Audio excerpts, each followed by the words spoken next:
భారతదేశంలోని ప్రతి వైద్య విద్యార్థిపై ఎంత ఖర్చు చేస్తున్నాము, భారతదేశంలో వైద్య విధానం ఏ విధంగా ఉంది చూద్దాం. అసలు 1950 నాటికి భారతదేశంలోని 50,000 మంది వైద్యులే ఉండేవారు అనమాట. 1950లోని మొత్తం భారతదేశంలోని 50,000 మంది వైద్యులే ఉండేవారు అనమాట. నాడు ఆ కాలంలోని ప్రాథమిక ఆరోగ్య కేంద్రాలు కూడా భారతదేశం 725 ఉండేవారు అనమాట. అప్పట్లో 1950లోని 50,000 మంది డాక్టర్లు ఉంటే ప్రాథమిక ఆరోగ్య కేంద్రాలు 725 ఉండేవి. కానీ 2025 జూన్ నాటికి భారతదేశంలో 13 లక్షల పైచీలకు అల్లోపతి వైద్యులు, 6 లక్షల వరకు ఆయుష్ వైద్యులు ఉన్నట్లు జాతీయ వైద్య మండలి గణాంకాలే చెప్తున్నాయి.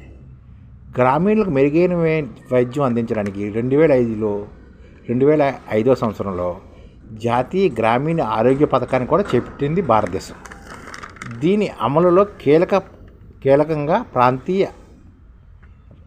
ప్రాంతీయ రాష్ట్రాలు, కేంద్రపాలిత ప్రాంతాలను దీన్ని బాగా అమలు చేస్తున్నాయన్నమాట. దేశంలోని పట్టణ గ్రామ స్థాయిలో 3 అంచెల ఆరోగ్య సంరక్షణ యంత్రాంగం కూడా ఉంది. ఆరోగ్య ఉప కేంద్రాలు, ప్రాథమిక ఆరోగ్య కేంద్రాలు, సామాజిక ఆరోగ్య కేంద్రాలు ఇందులో అంతర్భాగంగా ఉన్నాయన్నమాట. భారతదేశంలో 3 అంచెలుగా జరుగుతున్న కేంద్రాల్లో సామాజిక ఆరోగ్య కేంద్రాలు, ప్రాథమిక ఆరోగ్య కేంద్రాలు, ఆరోగ్య ఉప కేంద్రాలు ఉన్నాయన్నమాట. 2022-23 బడ్జెట్లోని ఆరోగ్య సంరక్షణ రంగానికి కేంద్రం 79,100 కోట్లు కేటాయించిందనమాట. 2022-23 బడ్జెట్లోని ఆరోగ్య సంరక్షణ రంగానికి భారతదేశం దాదాపుగా 80,000 కోట్ల వరకు ఖర్చు పెట్టింది. 2023-24 అందుకు 13% అధికంగా 89,000 కోట్లు, దాదాపుగా 2022-23 బడ్జెట్లో 80,000 కోట్లు ఖర్చు పెడితే 2023-24 బడ్జెట్లోని 90,000 కోట్లకి దాదాపుగా ఖర్చు పెడుతుంది. ఆయుష్ మంత్రిత్వ శాఖ నిధుల కేటాయింపు 20% పెంచి 3,600 కోట్లు ఇచ్చింది. దేశంలో వైద్య విద్యపై సుమారు 50,000 కోట్లు వెచ్చిస్తున్న ఫలితాలు నిరుత్సాహంగానే ఉన్నాయన్నమాట. దేశంలోని వైద్య విద్యకి సంవత్సరానికి 50,000 కోట్లు ఖర్చు పెడుతున్న ఫలితాలు చాలా నిరుత్సాహకరంగా ఉన్నాయన్నమాట.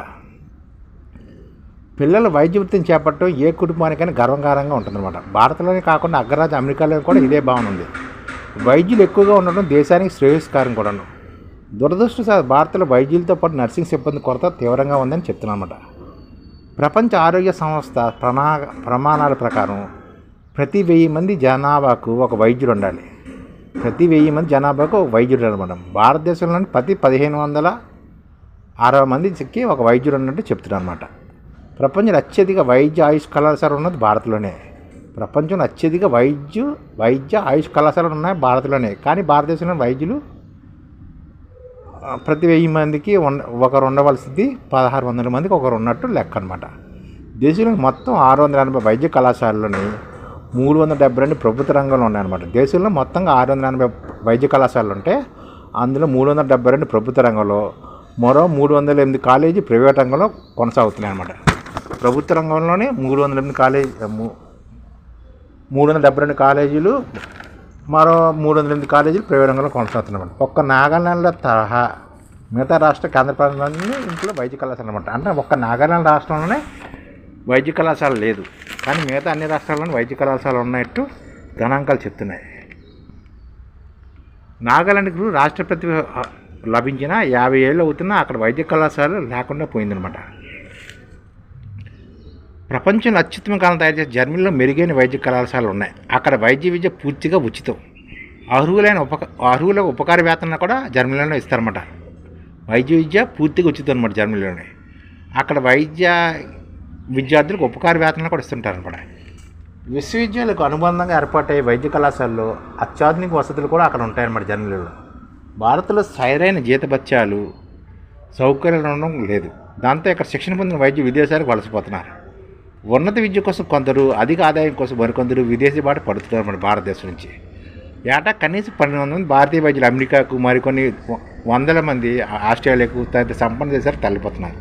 దాదాపుగా 2,000 మంది ప్రతి సంవత్సరం వైద్యులు భారతదేశం నుంచి తరలిపోతున్నారు అన్నమాట. ప్రభుత్వ వైద్య కళాశాలలో పట్టభద్రులను, పోస్ట్ గ్రాడ్యుయేట్లు తయారు చేయడానికి భారీగా ప్రజాదాన్ని వెచ్చిస్తుంటే వారు విదేశాలు వలసపోండి అనేది లోకల్ సుప్రీంకోర్టు విస్మయం వ్యక్తం చేస్తుందంట. అఖిల భారత వైద్య విద్యా సంస్థ ఎయిమ్స్లోనే ఒక MBBS వైద్యుడు తయారు చేయడానికి సగటున 1.7 కోట్లు ఖర్చు అవుతున్నాయి అన్నమాట. ఒక MBBS విద్యార్థిని తయారు చేయడానికి భారతదేశానికి 2 కోట్ల దాకా ఖర్చు అవుతుంది. సైన్యానికి చెందిన వైద్య కళాశాల ఈ తలసరి వ్యయం 50 లక్షలుగా ఉంటుందన్నమాట. ఎయిమ్స్లోని ఒక విద్యార్థికి వైద్యం తయారు చేయడానికి 1.5 కోట్లు, ఒకటి అంటే దాదాపు 2 కోట్లు ఖర్చు అవుతుంటే సైన్యానికి చెందిన వైద్య కళాశాలలో ఈ వ్యయం 50 లక్షలుగా ఉంటుందన్నమాట.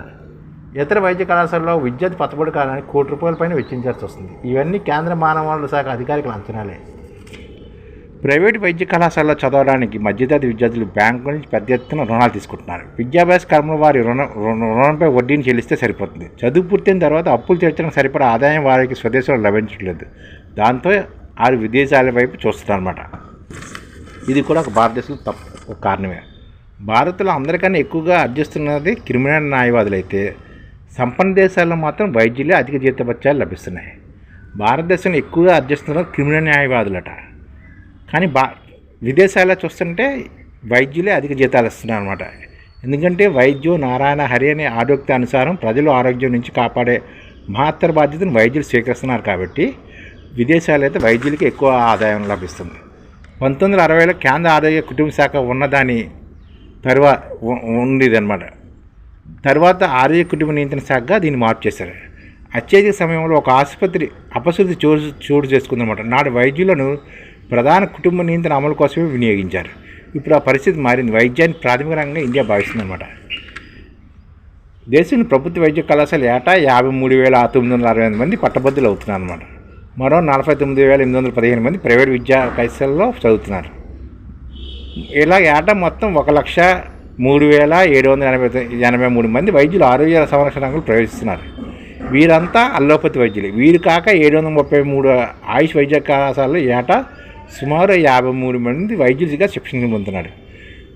అంటే భారతదేశంలోని ప్రైవేటు గవర్నమెంట్ కాలేజీ నుంచి 1,03,783 మంది వైద్యులు బయటకు వస్తుంటే 733 ఆయుష్ వైద్య కళాశాల నుంచి దాదాపు 53,000 మంది వైద్యులు బయటకు వస్తున్నమాట.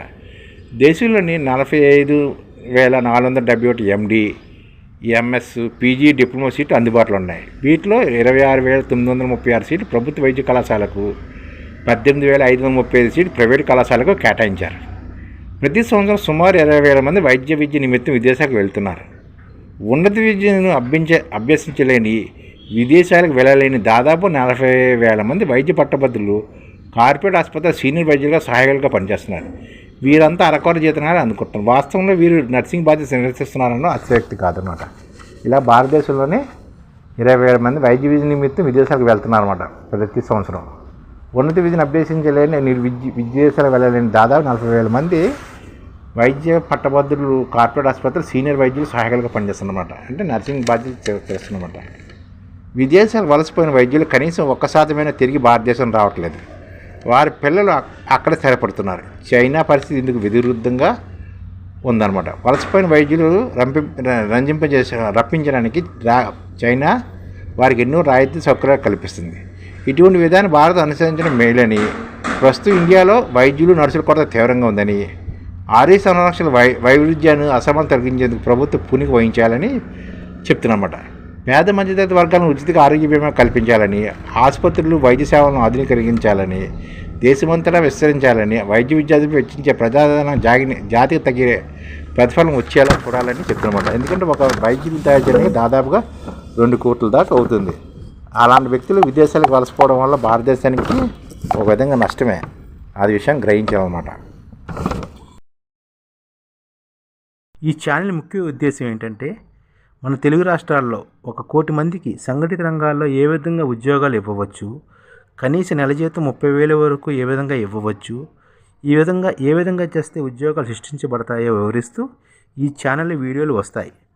అలాంటి వీడియోలు మీకు కావాలంటే మన ఐడిఎఫ్ భాస్కర్ ఛానల్ని సబ్స్క్రైబ్ చేసుకోండి. ఐడిఎఫ్ అంటే ఇండియన్ డెవలప్మెంట్ ఫోర్స్. ఈ వీడియోలు చూసిన తర్వాత మీకు నచ్చితే లైక్ చేయండి, మీ ఫ్యామిలీ మెంబర్స్కి షేర్ చేయండి, మరియు మీ ఫ్రెండ్స్కి షేర్ చేయండి. Thank you. నమస్కారం.